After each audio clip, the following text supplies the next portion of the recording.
Hello students, welcome to Commerce Club. Today we are continuing the chapter Dissolution of Partnership Firm. आज मैं Dissolution of Partnership Firm को continue करूंगा। मैंने already Dissolution of Partnership Firm के chapter को start कर दिया था। अब मैंने लास्ट वीडियो में रियलाइजेशन अकाउंट भी बताया था। अगर आपने वो वीडियो नहीं देखा है तो मैं डिस्क्रिप्शन में लिंक डाल दूंगा, आप वहां जाकर के वीडियो को देख सकते हैं। तो हम लोग कंटिन्यू करते हैं chapter Dissolution of partnership form. Class 12 में बहुत ही इंपॉर्टेंट चैप्टर है और इस चैप्टर से एग्जामिनेशन में अप्रॉक्स 8 मार्क्स के क्वेश्चन पूछे जाएंगे। 1 मार्क्स का 2 शॉर्ट क्वेश्चन होगा और एक 6 मार्क्स का लॉन्ग क्वेश्चन। आज मैं आपको बताऊंगा पार्टनर्स कैपिटल। मैंने लास्ट वीडियो में बताया था कि डिसोल्यूशन ऑफ पार्टनरशिप फर्म में हमें कुछ अकाउंट्स बनाने हैं। For example realisation account, partners capital account, partners current account, partners loan account और कैश और बैंक अकाउंट। मैंने रियलाइजेशन अकाउंट ऑलरेडी बना दिया। आप वो वीडियो को जरूर देखें तो ही ये पॉइंट आपको क्लियर होगा। जैसा कि मैं पहले ही बताया कि कोई भी अकाउंट आप बनाओ वो टी शेप का हो। आप देख पा रहे हो मैंने टी बनाया है।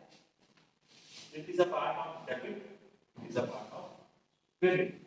The left hand side is called debit and right hand side is called credit. अब मैं पार्टनर्स कैपिटल अकाउंट बना रहा हूं। मैं दो पार्टनर सपोज कर रहा हूं, partner A and partner B. Dividend का परफॉर्मर है पार्टिकुलर्स, पार्टनर ए जिसके रुपीस को लिखना है, partner B rupees. Again particular A and B rupees. आप समझ लो पार्टनर्स कैपिटल अकाउंट कोई भी हम अकाउंट बनाएंगे तो उसे मॉडल रूल ऑफ अकाउंट्स के अकॉर्डिंग बनाते हैं। और मॉडल रूल ऑफ अकाउंट्स के अकॉर्डिंग व्हेन कैपिटल इंक्रीज, अगर कैपिटल इंक्रीज करता है तो वो क्रेडिट होगा और अगर कैपिटल किसी भी रीजन से डिक्रीज करता है तो वो डेबिट होगा। It is a rule of model rule of accounts.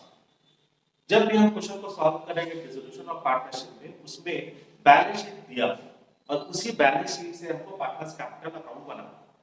आप जानते हो कि बैलेंस शीट में दो साइड है, एक है लायबिलिटी साइड और एक है एसेट साइड। लायबिलिटी साइड में कैपिटल का बैलेंस दिया। मैंने बताया था रियलाइजेशन अकाउंट में कैपिटल के बैलेंस को हम लोग लिखते नहीं, उसको हम लोग पार्टनर्स कैपिटल में लिखेंगे। और जब हम बैलेंस शीट से पार्टनर्स कैपिटल अकाउंट में कैपिटल के बैलेंस को लिख रहे हैं तो वो इंक्रीज कर रहा है। और आप जानते भी हो कि लायबिलिटी क्रेडिट भी होता है। तो यहाँ पर हम सबसे पहले कैपिटल के बैलेंस को लिखेंगे, जिसको मैंने नाम दिया बैलेंस शीट। अमाउंट के लिए मैं टिक कर रहा हूँ। अमाउंट का एक ए में होगा एंड बी में होगा। और ये जो बैलेंस है ये आपका है बैलेंस ऑफ कैपिटल। ये कैपिटल का बैलेंस दिया होगा और कहाँ होगा given in balance. Balance sheet से हम लिख लेंगे। नेक्स्ट, अब हम लोग एक्यूमुलेटेड आइटम्स को लेंगे। मैंने पहले ही बताया था कि रियलाइजेशन अकाउंट में हम एक्यूमुलेटेड आइटम को लेते नहीं। अब जब एक्यूमुलेटेड आइटम लायबिलिटी साइड पे होते हैं और एसेट साइड पे होते हैं, जो लायबिलिटी साइड में अमाउंट होगा वो कैपिटल को इंक्रीज करता है एक्यूमुलेटेड आइटम, तो उसको हम लोग इसे लिखेंगे then by accumulated items A and B. Example मैं लिख देता हूं। For example general reserve, workman compensation reserve, profit and loss etcetera. ये सब पार्ट आपके एक्यूमुलेटेड आइटम्स हो। अगर हम लोगों ने रियलाइजेशन अकाउंट बनाया है और वहां पे प्रॉफिट हुआ है तो वो पार्टनर से कैपिटल को इंक्रीज करेगा। फिर वो रियलाइजेशन के प्रॉफिट को हम क्रेडिट साइड लिखेंगे, वो इंक्रीज को शो करता है। देन प्रॉफिट ऑन रियलाइजेशन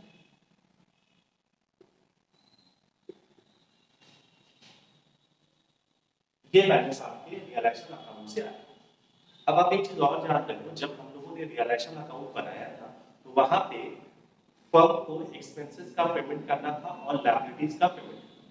अगर लायबिलिटीज का पेमेंट पार्टनर्स ने कर दिया है तो कॉमन सेंस से उसका कैपिटल इंक्रीज करें, उतना पैसा फर्म को पे करना होगा पार्टनर को। तो यहाँ पर हम लिखेंगे बाय पार्टनर्स, या फिर मैं लिख सकता हूँ रियलाइजेशन। और यहाँ पर अगर अब यहाँ पर लिख लेता हूँ इफ पार्टनर पेड लायबिलिटी, अगर लायबिलिटी को पार्टनर ने पेमेंट किया है तो वो इससे है। ये चार आइटम्स जो आपके लिए है, balance reading, accumulated items, profit और रियलाइजेशन अकाउंट, जो पार्टनर्स के अगर पार्टनर लायबिलिटी पेमेंट किया है तो वो पोस्टिंग होगा। बस ये चार आइटम को ही हम डेबिट साइड हम डेबिट साइड आते हैं।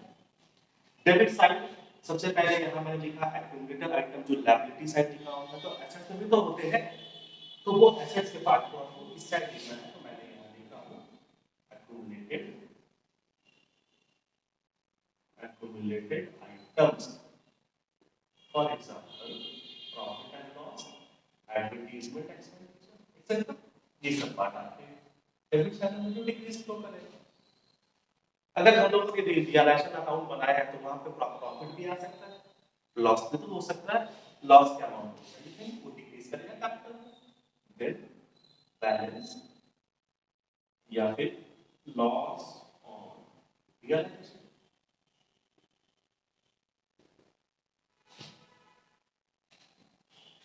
अगर किसी एसेट्स को पार्टनर ने ले लिया है, फर्म सारे एसेट्स को सोल्ड करता है, फर्म डिसॉल्व हो गया, अगर कोई एसेट्स को पार्टनर ले लिया है तो उतना कैपिटल उसको कम पेमेंट होगा। तो जब भी पार्टनर का कैपिटल होगा वो कम होगा। तो रियलाइजेशन अकाउंट में अगर पार्टनर्स कैपिटल में अगर कोई पार्टनर कोई कैपिटल अपना डिक्रीज किया है एसेट्स को परचेज करके, तो वो इससे तो हम यहाँ लिखेंगे टू रियलाइजेशन, यहाँ लिखते हैं इफ पार्टनर टेकन एसेट्स, अगर पार्टनर ने कोई एसेट्स कंप्लीट हो गया आपका अकाउंट कंप्लीट। अब एक बैलेंस है, या तो डेबिट साइड होगा या क्रेडिट साइड होगा। बैलेंस उसका अकाउंट की डेबिट साइड, ये तो पेमेंट का अमाउंट है ना, और आप जानते हो कि पेमेंट हम लोग कैश और टाइम से करते हैं, तो ये बैलेंस होगा तो यहाँ कैश होगा, ये बैलेंस फिगर है, या फिर टाइम के नाम से ये आपके बैलेंस फिगर है। ये फाइनली पेमेंट है तो ये हो गया आपका फाइनल।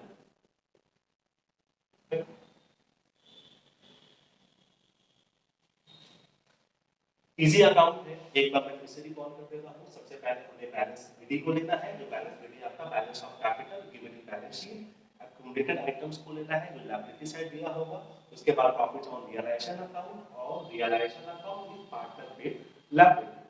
डेबिट साइड हम लेंगे एक्यूमुलेटेड आइटम जो एसेट साइड लिखा होगा, for example profit and loss, advertisement expenditure, loss on realisation का मतलब क्या होगा, इफ पार्टनर टेकन एसेट्स, और हम लोग बैलेंसिंग करेंगे जो कैश और बैंक के नाम से यही पेमेंट करना है पार्टनर। जैसा कि मैंने आपको बताया था कि हमें क्वेश्चन में पार्टनर्स कैपिटल अकाउंट और पार्टनर्स करेंट अकाउंट भी बनाने को आ सकता है। तो पार्टनर करेंट अकाउंट को इसी में समझ सकते हैं। यहाँ पर मैंने जो लिखा है पार्टनर्स कैपिटल अकाउंट, आप कैपिटल के प्लेस में लिखोगे करेंट, और यहाँ सेम प्रोसेस होगा बैलेंस में भी, balance of current given in the balance sheet, जो करंट का बैलेंस को यहाँ लिखेंगे तो बैलेंस शीट में लिखा होगा। और जैसा पोस्टिंग आप यहाँ देख पा रहे हो सेम पोस्टिंग ही करना है पार्टनर्स करंट अकाउंट में भी। तो मैं ये बना ले रहा हूँ, आप अंडरस्टूड करो कि सेम प्रोसेस से ही हमें बनाना है, बस यहाँ पर चेंजेस होगा। ये जो मैंने कैश और बैंक लिखा है, आप इसके प्लेस में लिखोगे कैपिटल, और ये कैपिटल के बैलेंस होगा, और इसके बाद फाइनली हम कैपिटल अकाउंट बनाएंगे। मैं कहना ये चाह रहा हूँ कि अगर मैं करंट अकाउंट बनाता हूँ तो सारा पोस्टिंग ऐसा ही होगा, सिर्फ ये जो बैलेंस मैंने कैपिटल का दिया है वहां पे मैं करंट लूंगा, और ये जो बैलेंस मैं कर रहा हूँ कैश और बैंक के नाम से, वहां मैं बैलेंस करूंगा कैपिटल, और उसके बाद मैं फाइनली अकाउंट बनाऊंगा कैपिटल अकाउंट, और उसके बाद मैं कैश और बैंक अकाउंट बनाऊंगा। Next account partners loan account.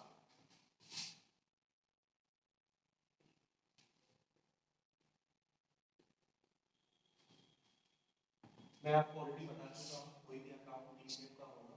मैं सपोज करूँ दो पार्टनर, पार्टनर ए है, पार्टनर बी, और common debit side and credit side.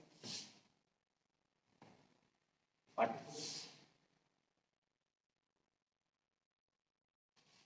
Partner A B B and B, particulars partner A partner. Partners loan account, according to modern law account, it is a liability. Or when liability increase, then credit and decrease then debit. जैसा कि मैं already बता चुका हूँ, question में balance sheet given होगा और balance sheet से ही हम बनाएंगे पार्टनर्स लोन अकाउंट।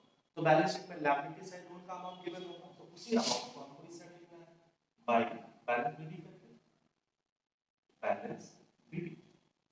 ये अमाउंट आपका ये लोन अमाउंट है, loan amount given in balance balance sheet में जो लोन का अमाउंट गिवन होगा उसे यहाँ लिखना है। उसके बाद अकाउंट का fund loan account given.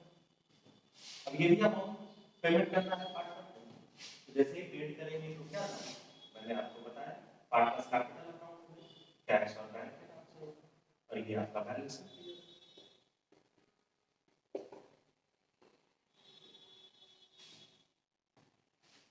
Last account cash और बैंक अकाउंट। अब हम लोग सीखने की कोशिश करेंगे कैश या फिर बैंक अकाउंट कैसे। फिर मैं रिपीट करूंगा, कोई भी अकाउंट टी शेप का है, left hand side called debit और right hand side called credit. एक अमाउंट के लिए कॉलम बनेगी, फाइनली कैश या बैंक का अकाउंट कुछ इस टाइप का आपको दिखता है। ये साइड पार्टिकुलर्स है। Next rupees particulars, rupees according to modern rule of accounts, when assets increase, it is the assets, cash is the assets.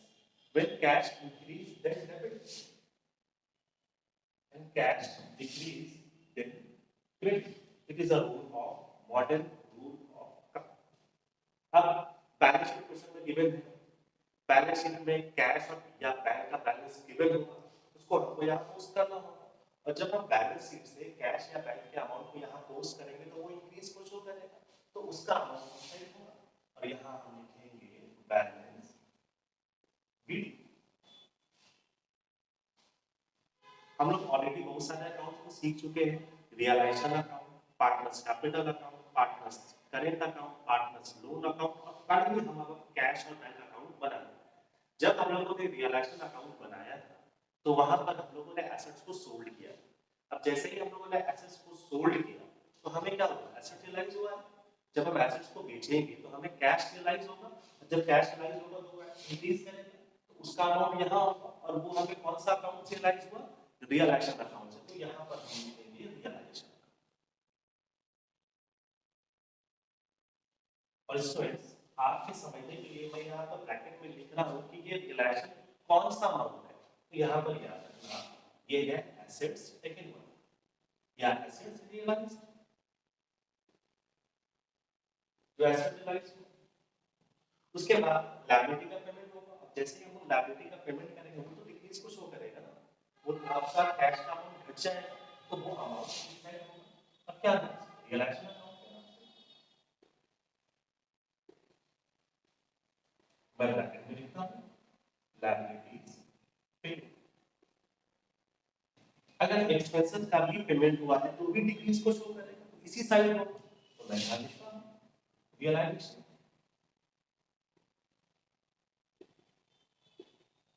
ये अमाउंट क्या है, एक्सपेंसेस पेड। एक्सपेंसेस का भी पेमेंट हुआ है तो कैश डिक्रीज। अब इससे पहले हम लोगों ने पार्टनर्स कैपिटल अकाउंट सीखा है। अगर पार्टनर्स कैपिटल अकाउंट हम लोगों ने बनाया तो वहां भी पेमेंट किया गया है पार्टनर को। अब जैसे ही पार्टनर को पेमेंट करेंगे फिर कैश का या बैंक का अमाउंट डिक्रीज करेगा, तो ये सेट होगा। हम लोगों ने दो पार्टनर को सपोज किया था, partner A and partner B, तो यहाँ लिखेंगे A capital next B's capital